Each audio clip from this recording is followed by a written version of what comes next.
This lesson begins study of the books of Samuel.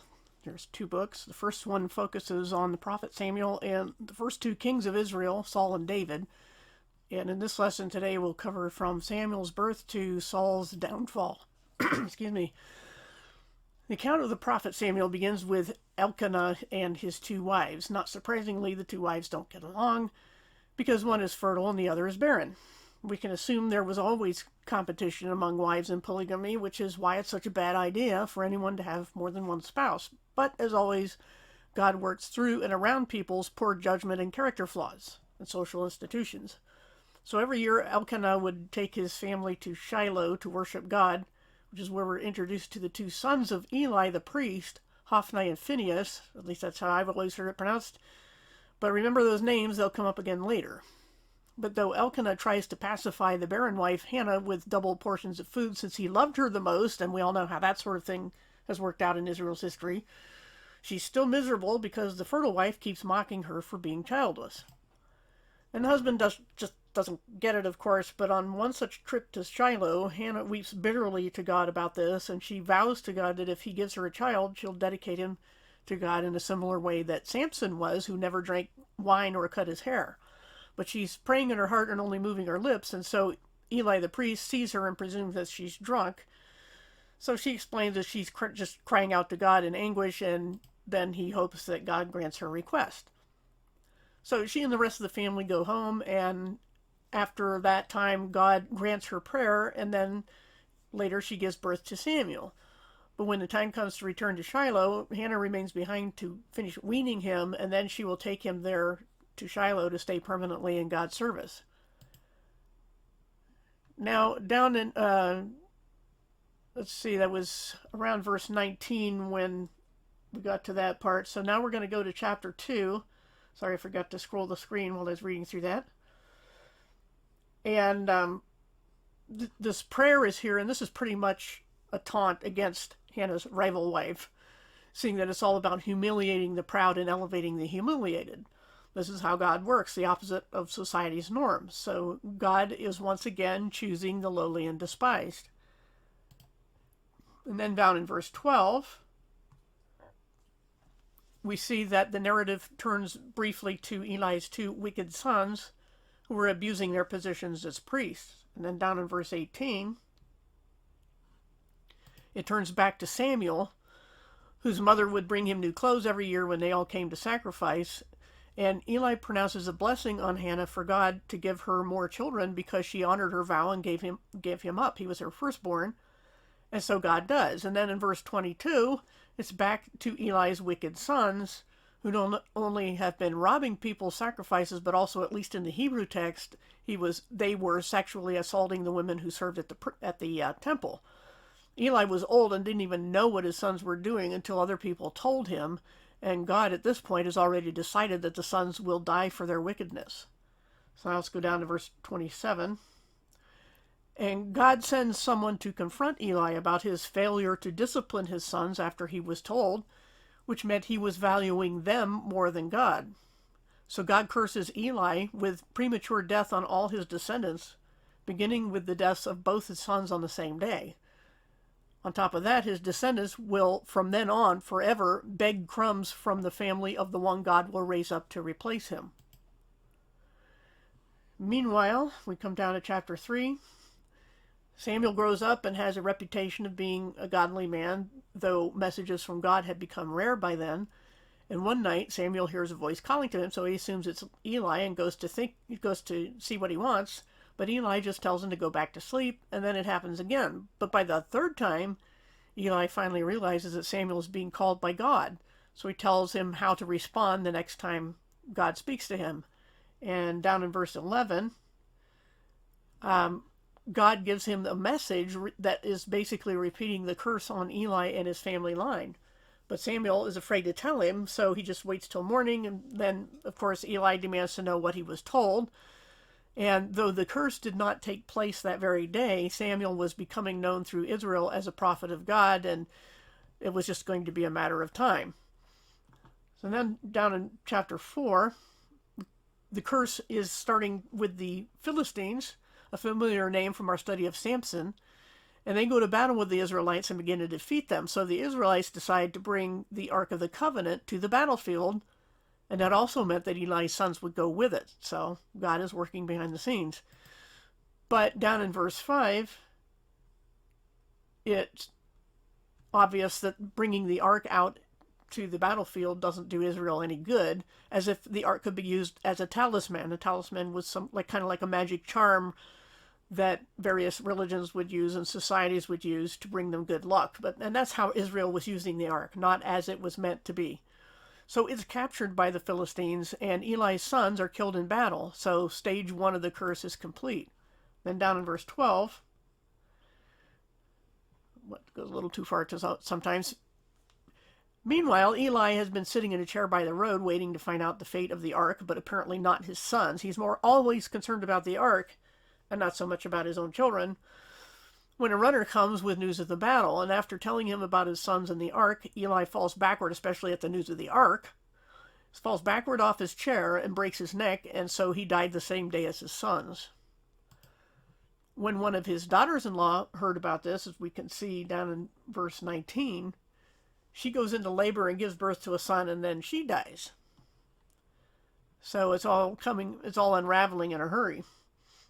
And then down in chapter 5, meanwhile, the Philistines, depending on how I've heard it pronounced both ways, had taken the Ark to the temple of their god Dagon. But the next morning, the idol was face down on the ground before the Ark. They stood it up again, but the day after that, not only was the idol on the ground again, but its head and hands were chopped off as well. You would think they'd take the hint about false gods, but instead they just moved the Ark to another place.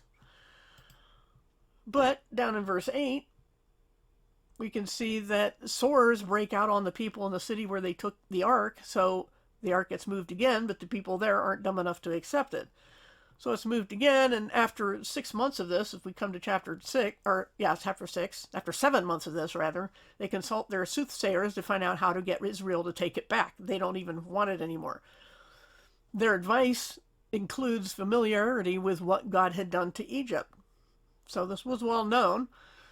And along with that, they consider that they must bring a proper guilt offering. So they send all this stuff they send the Ark and the offerings in a cart and let 2 cows just wander off and pull it wherever they choose. And then the soothsayers have decided that which way the cows decide to go will determine their actions, whether this was all really God's doing or just a bunch of bad coincidences.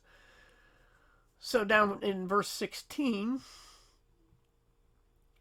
we see that the cows have pulled the cart to a certain field in Israel, so they have determined that this was from God. But some of the locals are killed because they look inside the Ark. So they send for others to come and take the Ark away, as if this is like a high-stakes game of hot potato. This poor Ark is getting sent all over the place. And down in chapter 7, it stays in the next place for 20 years. And then Samuel tells Israel that they have to get rid of all their idols and shrines so they can be delivered from the Philistines. But now let's go down to verse 7. And the Philistines see all Israel gathered together, getting rid of their false gods and everything, and so they decide that this is a good chance to attack. But from the description there, it's basically like God just says boo at them and causes them to panic, and this allows Israel to defeat them. So from then on, as long as Samuel lived, Israel was not bothered again by the Philistines. Until Saul starts doing stupid things again, which he seems to have a habit of doing. But when Samuel is old, he appoints his son as judges over Israel. But as with Eli, Samuel's sons turn out to be wicked. And it is this which prompts Israel to demand a king. So consequences. And this was never God's intention. So Samuel failed to learn from the poor example of his mentor, and this is just the natural consequence of these things. And this is, again, the backdrop of why Israel demanded a king. Then we go down to verse 7. And when Samuel tells God about all this that's going on, about their request for a king, God informs him that it isn't Samuel the people are really rejecting, it's God. So he tells Samuel to give the people fair warning of what it means to have a human king over them. The sons will be conscripted into the army, the daughters will be pressed into service as cooks, the farmers will be ordered to grow the king's food and tend his herds, The craftsmen will be ordered to make weapons, and the landowners will be taxed for the benefit of the king's officials, his favorites. Human government is inherently oppressive, and God is warning people about that. But, as we can see in verse 18, oops, a little too far there, even with this final warning that God will turn a deaf ear to them when they whine about being oppressed by their own king, they still demand it, because they want to be like all the other nations. This is just as foolish as when Christians today demand to be under the laws of Moses, giving up the better for the lesser. So now in chapter 9, now the search is on for a king, and naturally they pick the son of a prominent man. Saul, who is described as being head and shoulders taller than the average man, was off chasing after some of his father's escaped donkeys when he comes to a town where Samuel is planning to make a sacrifice. And then we see down in verse 14 that Samuel is told by God that this guy he'd encounter the next day would be the one to anoint as king. And when he meets him, Saul, just like Gideon, wonders why someone from a small tribe in Benjamin is to be given a message from God. But instead of telling him outright, as we see here in verse 22, Samuel invites him to dinner and then tells him just before he sends him back to his father that he has this message. So, starting chapter 10, Samuel anoints Saul with oil and pronounces that he will be king of Israel, which will ultimately not really be proved to the whole nation until he leads a battle successfully against the Philistines. But then down in verse 6, Samuel tells Saul that the Spirit of God will come upon him at a certain place, and this will cause him to prophesy and change him into a different person. So here's a clear instance of the fact that the Holy Spirit in these times came and went on individuals. This is all before the cross. Came and went, and only on certain individuals, in contrast to the permanent indwelling of the Spirit after the cross. So just to keep that in mind. And then in verse 9, these things all come true as Samuel prophesied, and people who had known Saul began to wonder what happened to him, because he had an obvious change of personality. And shouldn't that be said of all people who become Christians as adults? It probably should, but unless they were really pretty good people before that, so we have to consider that. Sometimes it's illustrated like if there's a vast field divided in half by a fence, and as you go away from the middle where the fence is, the terrain gets very different. And so if you cross from one field to the other, how different it seems depends on how far away you were from the fence.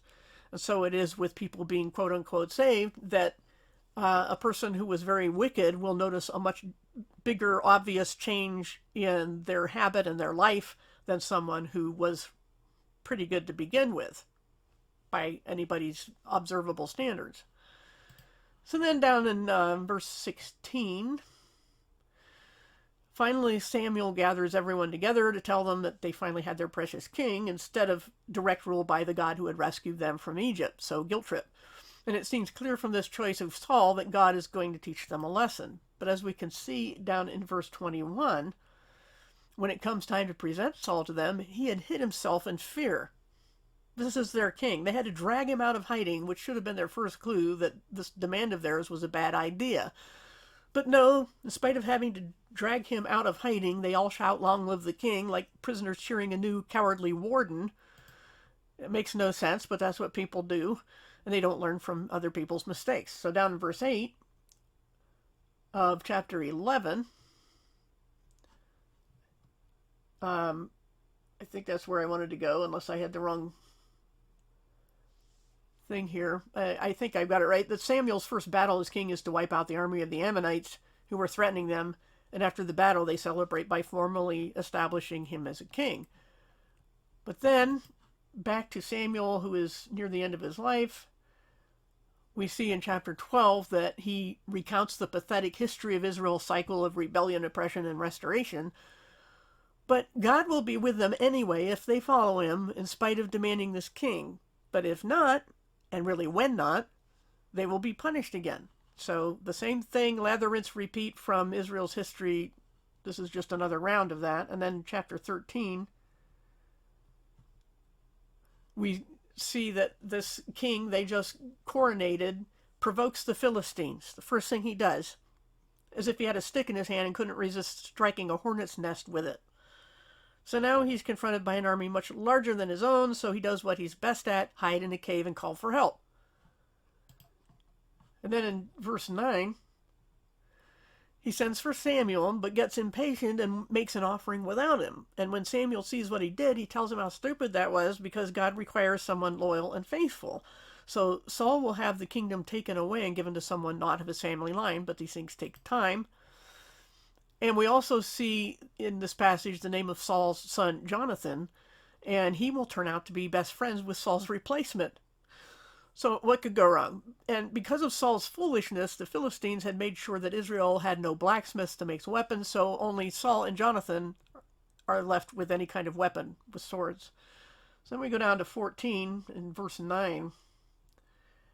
And we see there that God is still working behind the scenes, because Jonathan and his armor bearer sneak out and kill a Philistine garrison of 20 men. And because of that, God puts fear into the whole Philistine army, because they were, 20 of their men were taken down by 2 Israelites. And then down in verse 16, by the time Saul and the rest realize what happened, the Philistines have scattered and begun killing each other. We've seen this before with Gideon. And it's only then, of course, that the army of Israel is quote-unquote brave enough to attack them, when they're already on the run and half defeated at their own hands. And then down in verse 24, genuinely brave Jonathan, who didn't know about the fact that his father had made a foolish curse on anyone who ate any food before evening, because, motivation to finish the attack quickly, he comes across some honey and eats it. And he's revived, because nobody's had food all day, while the rest of the army is faint with hunger, so they all follow Jonathan's lead and quickly devour all the animals from the army they just plundered. But down in verse 32, Saul finds out about it. And though he waits until, he says, okay, everybody can eat, and yet when in time God refuses to answer him when he asks for a sign to go into battle, he wonders what's the matter. So in 1440, we see that he asked God to identify who this sinner was who's bringing this calamity on him, or in this case, silence. And Jonathan is outed. But the army he led to victory that day refuses to allow him to be executed. So Saul just goes back home to consolidate his reign by dealing with all the other enemies. And then he goes back to fighting the Philistines again. And in this, according to verse 48, he finally shows a little bit of bravery. So that's just what it says there. Okay, and then we'll go down to verse 49. And we're given the names of some of Saul's other children, including a daughter named, it's usually pronounced Michal, whatever. We'll say Michael, but it's her name. And a name to remember. She'll come up later in another lesson. But the Philistines, as mentioned in an earlier lesson, would continue to vex Israel during Saul's reign. And he was in the habit of conscripting any particularly brave man he saw. How he would identify brave men, I guess it would be pretty obvious for him. Somebody who's not like him. But anyway, chapter 15, God said that the kingdom would be taken from Saul, and now we come to the events leading up to that. God tests Saul by ordering him to totally wipe out the Amalekites, but he spares the king and the best of the loot. So we see down here in verse 10, that God tells Samuel of his regret at choosing Saul, and Samuel confronts Saul over his failure to obey God. Saul makes excuses and denies it, and denies it and denies it, and then down in verse 21, we see that Samuel isn't buying it, and this is where we find the familiar passage about God valuing obedience more than sacrifice. And finally, Saul admits his guilt and his motive, which was fear, and this time of his own army. So his bravery was pretty short-lived. And in verse 29, roll that down a little bit, we see that there's another characteristic of God. He is not a human being, which most translations render man. God is not a man. This is important to remember whenever other religions try to make God in their image, or when Christians try to adopt heathen beliefs by making God gendered. So there's implications for this statement that God makes about his own character. Then we'll go down to verse 32. And it would turn out to be Samuel, not Saul, who dispatches the Amalekite king in obedience to God. And Saul would, from this point, never see Samuel again. But the repetition of the statement about God regretting his choice of Saul is a curious thing, since we all agree that God is all-knowing, and he had just said he doesn't change his mind like people do. We also recall God's regretting he made mankind at all and the subsequent flood. You can read a fairly extensive or exhaustive list of God's apparent regrets at the link in the description in the final post on that page. A possible answer from one angle is that God is saying this for our benefit and in terms we can grasp. His purpose is to emphasize that his decision is final, and also for us to learn from other people's mistakes. And the lesson here is not just for Israel. How often has Christianity chosen the most attractive, charismatic, eloquent leaders instead of the most godly or studied in the Word? Look at the popular so-called ministries on or offline and see what they're teaching, because we don't learn these lessons. But another angle is that the word typically rendered regret is better understood as grief. Yet why would God only be grieved after the passage of time, since it was his choice and he knew how it would turn out? Certainly the free will he granted humanity comes into play, but in these and numerous other passages, we're given the impression that God is disappointed that people miss his expectations, which shouldn't be the case since he knew what they would do from the start. So in studying this, we can see, at least in the Greek, the word here in verse 35 is melithi, whereas in verse 29 it was metanoisi, which is, metanoia is a word we're more familiar with in the New Testament. So let me put verse 29 up there as well so you can see both of those, 29 and 35. They're two different words, similar in meaning, and what I've been able to determine is that the primary difference between the two is that while that's verse 29, the first one, is just a change of mind or direction, but the one in 35 includes the motivation for such a change. And remember as well that the semantic range of any word, that is, all its possible meanings, is taken from all the contexts in which it's found, not the other way around. The context is not determined by something we can pick out of the word's semantic range. So we can at least establish that God is not repenting of a sin or mistake, just to make that point. And if you don't know what semantic range is, let me just chase that rabbit trail for a second. It's like the English word trunk. What does that mean? It can mean an elephant's nose. It can mean a box where you keep clothing typically and has a lid with locks on it. It can mean the base of a tree. It can mean a person's torso. It can mean male swimwear. It can mean the back end of a car, at least in the U.S. So those are very different meanings for the same exact word, pronounced the same, spelled the same, and it all depends on context. But what you cannot do with the word trunk is import the meaning whatever you want it to be and ignore the context or make the context bend to fit it. But that's what people do with the Bible. And with these words meaning repent or regret and their semantic range. You have to be careful with that. Context is everything.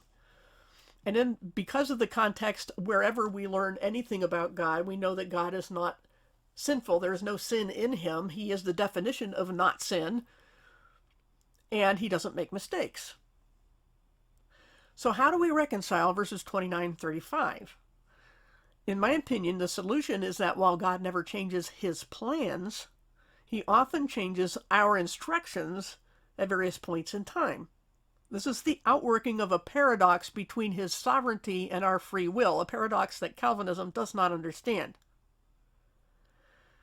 For example, when God came down to see what the builders of the Tower of Babel were up to, or when Abraham would obey God, whether Abraham would obey God without question in being told to sacrifice his son Isaac, we can see in these visitations that they're from our perspective and our ability to understand, not God's limitations or imperfections. And this is really the essence of dispensationalism as a hermeneutic or method of interpretation. That God himself and his nature and his plans cannot change, but his dealings with us change all the time because free will. In the next lesson, we will pick up with the narrative where David will be anointed as king.